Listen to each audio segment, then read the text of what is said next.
मैं आप सबका बहुत बहुत हृदय से स्वागत करता हूं। मुझे आने में थोड़ी देरी हुई है, इसके कारण आपको तकलीफ हुई, इसलिए आपको क्षमा मांगता हूं। सबसे पहले विजन डॉक्यूमेंट ये हमने क्यों बनाया और उसके पीछे हमारा उद्देश्य क्या है, इसके बारे में मैं आपको जानकारी देना चाहता हूं। मैं 1998 में मलेशिया में गया था।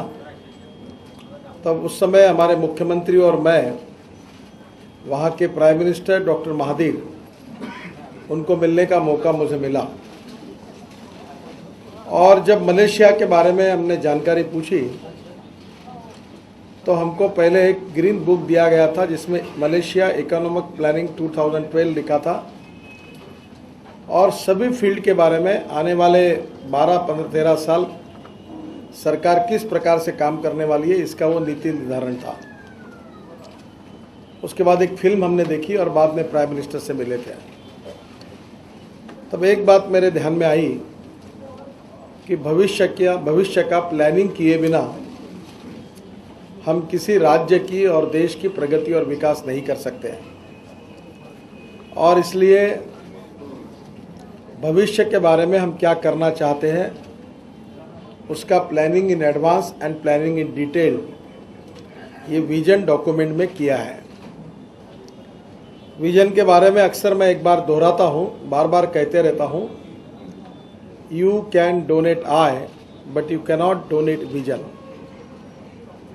आप आंखें दान कर सकते हो पर दृष्टि दान नहीं कर सकते। और इसलिए आसाम और नॉर्थ ईस्ट के बारे में धन की कम नहीं है, काफ़ी बड़े प्रमाण पे धन आया है, पर जिस प्रमाण से विकास होना चाहिए था वो विकास नहीं हुआ है।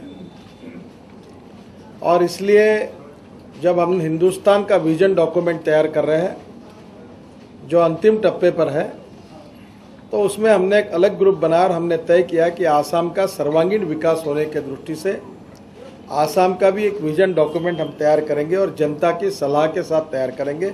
लोगों की अपेक्षा क्या है, आशा क्या है, आकांक्षा क्या है, इसका उनसे चर्चा करके, उनसे सजेशन मांगकर हमारा डॉक्यूमेंट तैयार करेंगे।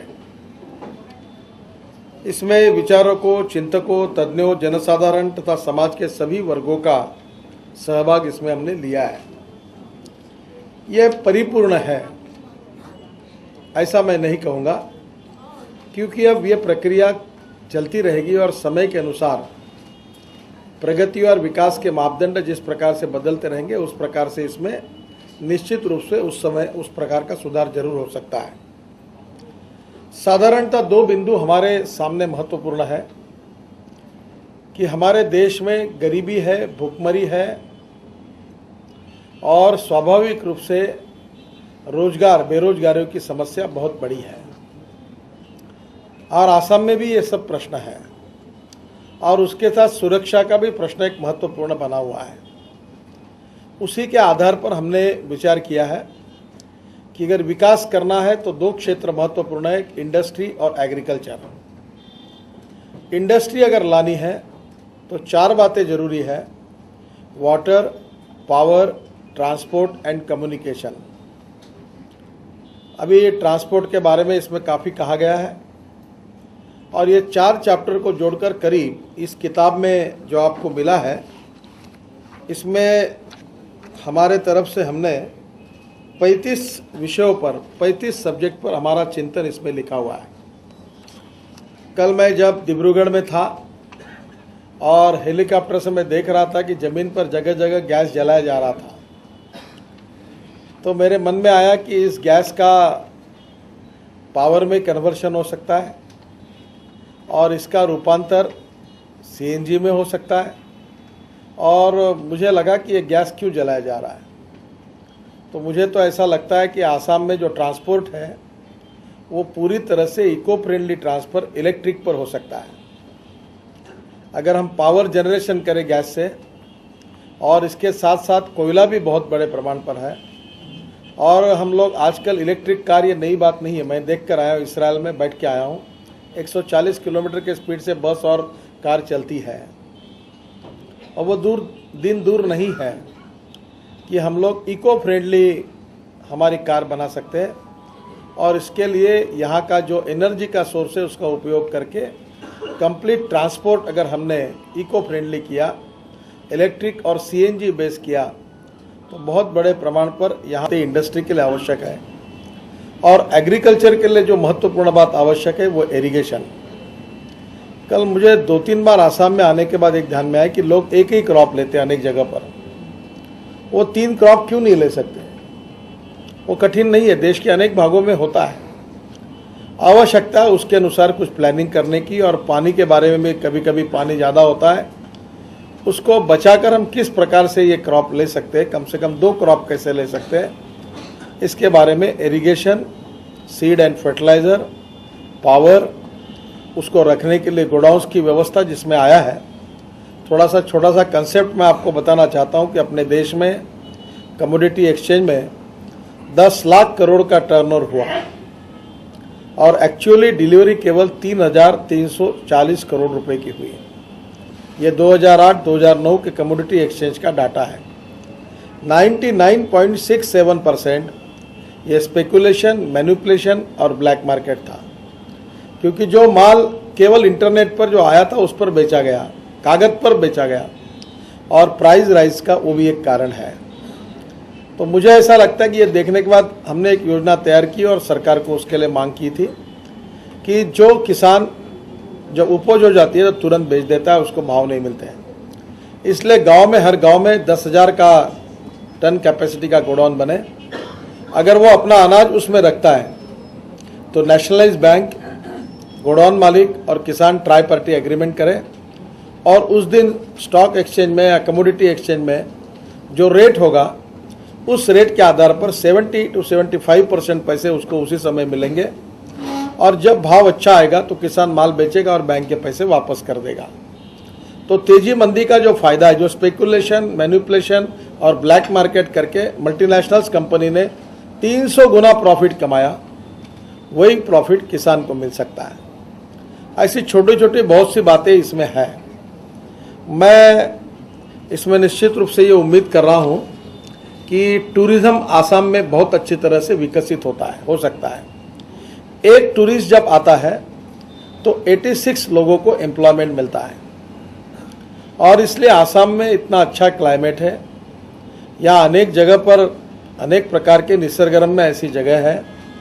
और अगर इसको ठीक प्रकार से ट्रांसपोर्ट से जोड़ दिया जाए तो लोग बड़े प्रमाण पर यहाँ आ सकते हैं, जहाँ हर जगह पर रिसोर्ट्स बन सकते हैं, होटल्स बन सकते हैं। मंदिर, religious tourism, eco tourism, adventure sports, water sports, wild life, ऐसे अनेक क्षेत्र में यहाँ बड़े प्रमाण पर पोटेंशियल है। और इसलिए हमने एक एक विषय का विचार करते समय agriculture, tourism, industry, urban planning, water transport, urban transport, electric transport, eco friendly transport, इन सब विषयों का विचार इसमें किया। और सबसे इम्पोर्टेंट चीज़ हमने रखी है कि जो कॉन्सेंट्रेट किया है कि हम रोजगार की निर्मित कैसे करें। और इसलिए जो हैंडलूम और हैंडीक्राफ्ट्स है यहाँ के, इसमें बहुत बड़ा एक्सपोर्ट पोटेंशियल है। और इसलिए जो मोगा सिल्क बनता है उसका रिसर्च एंड डेवलपमेंट करने के लिए एक इंस्टीट्यूट बनाने की बात की है। क्यों नहीं हम फैशन डिजाइनिंग का लेटेस्ट टेक्नोलॉजी का उपयोग करके और ये जो हमारी परंपरागत कला है उसका उपयोग करके वर्ल्ड स्टैंडर्ड के कपड़े इसमें से क्यों नहीं बना सकते, लेडीज गारमेंट्स क्यों नहीं बना सकते। इसमें कोई कठिनाई नहीं है।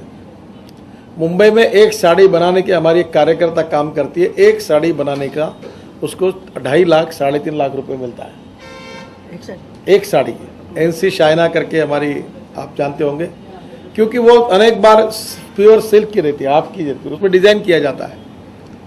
तो मुझे लगता है कि इस पर जैसे ये हमारा हैंडलूम है वैसे हैंडीक्राफ्ट है। ये पीतल के कितने अच्छी चीज़ें तैयार होती है। और ऐसे अनेक प्रकार के बाम्बू पर चाइना में करीब 70 लाख लोगों को रोजगार मिला है। बाम्बू से पेपर बनता है, बाम्बू से कपड़ा बनता है, बाम्बू से कितनी चीज़ें हो सकती है। तो हम लोग, गांधी जी जो कहते थे कि we want maximum production with the involvement of maximum number of persons, Pandit ji कहते थे कि नहीं, हम लोग वी वांट मैक्सिमम प्रोडक्शन। तो हम लोग चाहते कि हमारी जो विरासत है जो हमको मिली है उसके आधार पर हैंडलूम और हैंडीक्राफ्ट्स को हम विकसित करें, और निश्चित रूप से इसके लिए हमने इसमें विचार किया है। जो भ्रष्टाचार है, जो आज देश का सबसे बड़ा मुद्दा है, और नॉर्थ ईस्ट में भी पैसा आने के बाद वो ठीक प्रकार से खर्चा नहीं हो रहा है। राजीव जी कह रहे थे कि 1 रुपये में से 15 पैसा मिलता है। मुझे तो लगता है कि आसाम के राजनीति में इतना भयंकर है कि केंद्र सरकार से आया 1 रुपये में से 10 पैसे तक भी जनता तक जाते कि नहीं जाते, इसका संशोधन करने की आवश्यकता है, और इसलिए सिस्टम को बदला जा सकता है। इसमें पूरी तरह से इंफॉर्मेशन टेक्नोलॉजी का उपयोग करने के लिए इसमें सुझाया गया है। जैसे अटल जी की सरकार थी, हमने स्पेशली डोनर विभाग इसलिए बनाया था कि हम डायरेक्ट सब प्रकार से मदद कर सके, ट्राइबल्स को मदद कर सके, पर पैसा आया पर उसका यूटिलाइजेशन ठीक से नहीं हो रहा है। अगर सिस्टम में इंफॉर्मेशन टेक्नोलॉजी का उपयोग होया, ई गवर्नेंस, ई टेंडर, ई परचेस, ई प्रोक्योरमेंट, ई बैंकिंग, पहली बात सभी प्रकार के सिस्टम करके हम ऐसी बनाए कि जिसको लीक प्रूफ बनाए, ट्रांसपेरेंट बनाए, तो मुझे लगता है कि इसमें बड़े प्रमाण पर हमारे आए हुए पैसे का उपयोग हो जाएगा और सिस्टम का कंट्रोलिंग हो जाएगा। तो ये भी इसमें आया हुआ है। दूसरा जो महत्वपूर्ण बात है एजुकेशन के बारे में। अभी जैसे डिब्रूगढ़ में मैं कल था, वहाँ पेट्रोलियम का बहुत बड़ा भंडार है, सभी कंपनियों के हेडक्वार्टर्स हैं, और उसका जब आगे डेवलपमेंट होगा तो पेट्रोलियम के प्रोडक्ट से 400 प्रोडक्ट तैयार होते हैं। अगर रॉ मटेरियल पेट्रोलियम यूज़ किया तो फर्टिलाइज़र से लेकर टार तक, पेट्रोल, डीजल, अनेक प्रकार की बातें तैयार होती है। तो पूरा पेट्रोलियम कॉम्प्लेक्स वहाँ खड़ा हो रहा है। क्यों नहीं पेट्रोलियम का रिसर्च इंस्टीट्यूट यहाँ हो जाए? क्यों नहीं यहाँ पेट्रोलियम के लिए रिलेटेड विद IITs यहाँ इस समय आए, और आसाम के हर जिले में कम से कम 4 से 5 इंजीनियरिंग कॉलेज, 10 पॉलिटेक्निक कॉलेज और कम से कम 25 ITI, जो यहाँ विद्यार्थियों को व्यवसाय विमुख तांत्रिक शिक्षण दे सके। जिस प्रकार की रिक्वायरमेंट है, जैसे यहाँ कोल बेल्ट मिथेन गैस भी है, CBM, आपको मालूम होगा कि भविष्य की टेक्नोलॉजी CBM के साथ जुड़ी हुई है। ह्यूस्टन करके जो अमेरिका में है, वहाँ सब प्रकार की टेक्नोलॉजी अवेलेबल है, और जहाँ कोल है वहाँ आप CBM मिल रहा है, उसका रिसर्च शुरू है। उससे 400 पेट्रोलियम प्रोडक्ट अलग अलग प्रकार के तैयार हो सकते हैं, और ऐसे स्थिति में जो डेवलपमेंट होगी उस प्रकार का एजुकेशन उस एरिया में अगर मिलता है तो यहाँ के भूमिपुत्रों को वहीं रोजगार मिलेगा। तो एजुकेशन में हम लोग प्रोफेशनल व्यवसाय विमुख तांत्रिक शिक्षण किस प्रकार से मिले, इसके लिए प्राधान्य देने की बात की गई है। मैनेजमेंट के जो अलग अलग प्रकार के कोर्सेस हैं उसके बारे में, जैसे होटल मैनेजमेंट है, होटल मैनेजमेंट में बड़े प्रमाण पर आज एम्प्लॉयमेंट अपॉर्चुनिटीज़ है जो टूरिज्म के सेक्टर में मिल सकती है। ऐसे विविध क्षेत्रों का स्टडी करके ऑलरेडी हमारे काफ़ी लोगों ने इसके ऊपर काफ़ी विचार किया है, तो एजुकेशन का भी अच्छा प्लानिंग किया है।